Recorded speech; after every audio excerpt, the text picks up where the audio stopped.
मित्रों नमस्कार, मैं पंडित कैलाश चंद्र जोशी बोल रहा हूँ। मित्रों, आज मैं आपके साथ एक महत्वपूर्ण विषय पर चर्चा करने जा रहा हूँ। वह विषय है श्री बसंत पंचमी। मित्रों, यदि आप पहली बार मेरे चैनल पर आए हैं, कृपया मेरे चैनल को सब्सक्राइब जरूर करें। आइए बसंत पंचमी पर चर्चा आरंभ करते हैं।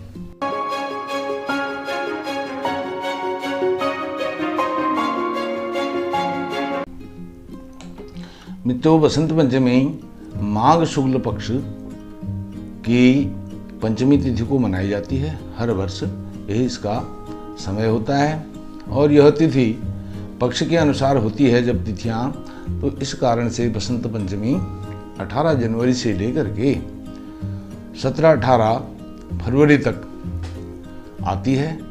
और बसंत पंचमी क्यों मनाई जाती है और इसके अन्य क्या क्या नाम हैं, उस पर मैं आपको बताऊंगा।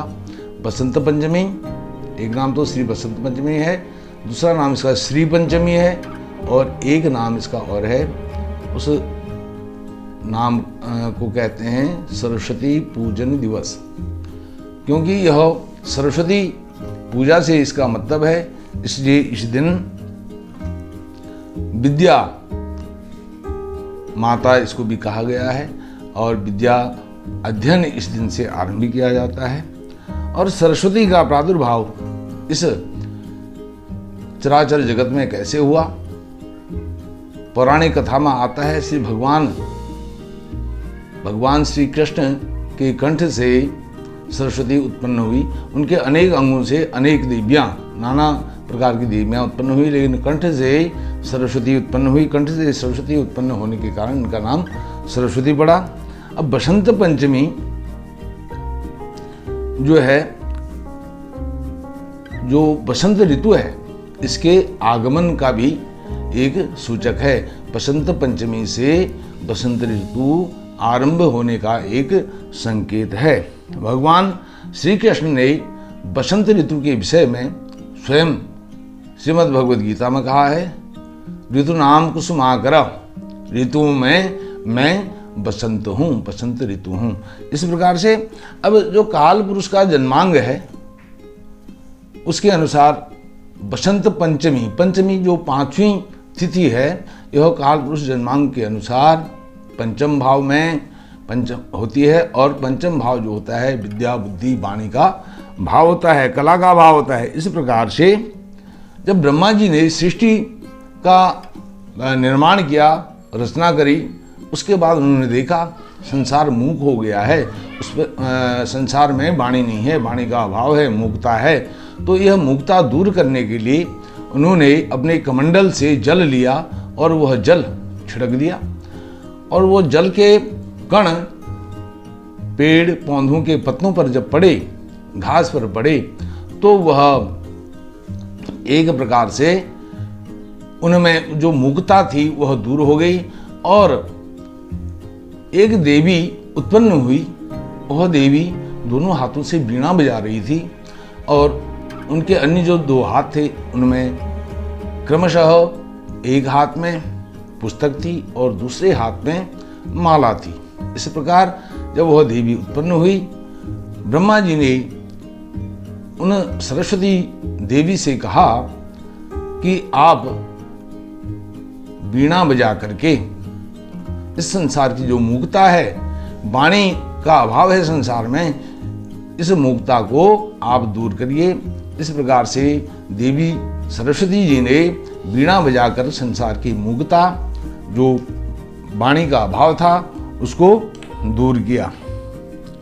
इस तरह से जब वह वाणी देने वाली देवी हैं तो उनको सरस्वती कहा गया है। सरस्वती अर्थात जिह्वा में वह विराजमान रहती है, इसलिए उनको विद्या माता भी कहते हैं। इस दिन कई जो नवजात शिशु हैं, 3, 4, 5 महीने के बालक बालिकाएं, उनका अन्नप्राशन भी किया जाता है। उनको अन्न उस दिन चखाया जाता है। उस दिन से वह अन्न खाना आरंभ करते हैं।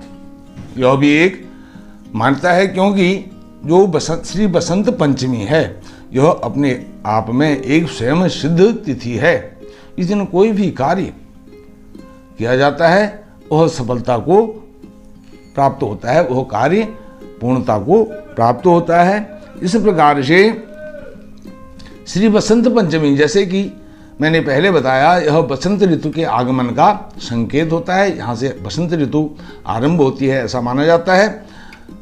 इस दिन कम से कम प्रत्येक सनातनी को, हिंदू सनातन धर्म को मानने वालों को कम से कम एक वस्त्र, पीला वस्त्र धारण अवश्य करना चाहिए। वह पीला वस्त्र टोपी के रूप में हो सकता है, रुमाल के रूप में हो सकता है, और अन्य जो वस्त्र परिधान हमारे होते हैं उनमें से किसी भी एक वस्त्र को पीला रंगना चाहिए और उसको धारण करना चाहिए। बचपन में हम श्री बसंत पंचमी के दिन टोपी को पीले रंग में रंगा करके उसको धारण करते थे, और वह आज तक भी कहीं कहीं गांव में ऐसी परिपाटी, ऐसी मर्यादा प्रचलन आज भी है।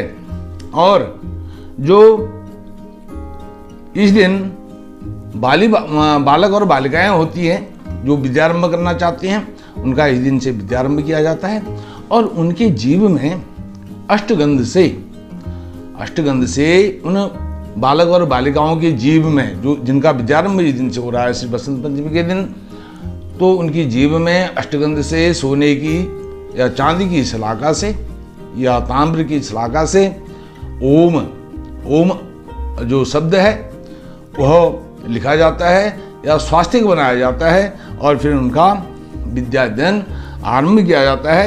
विद्याध्ययन इस प्रकार से आरंभ होता है, सरस्वती जी का एक मंत्र है। इस मंत्र को हम सबको, जब भी हम अपना विद्यारंभ करते हैं, विद्या अध्ययन आरंभ करते हैं, प्रतिदिन जब हम अपनी पढ़ाई करते हैं, अध्ययन करते हैं, तो इस मंत्र को पढ़ना चाहिए। तब उन बालक बालिकाओं को यह मंत्र दिया जाता है, सरस्वती नमस्तुभ्यं वरदे काम रूपिणी विश्वरूपे विशालाक्षी विद्याम देहि सरस्वती।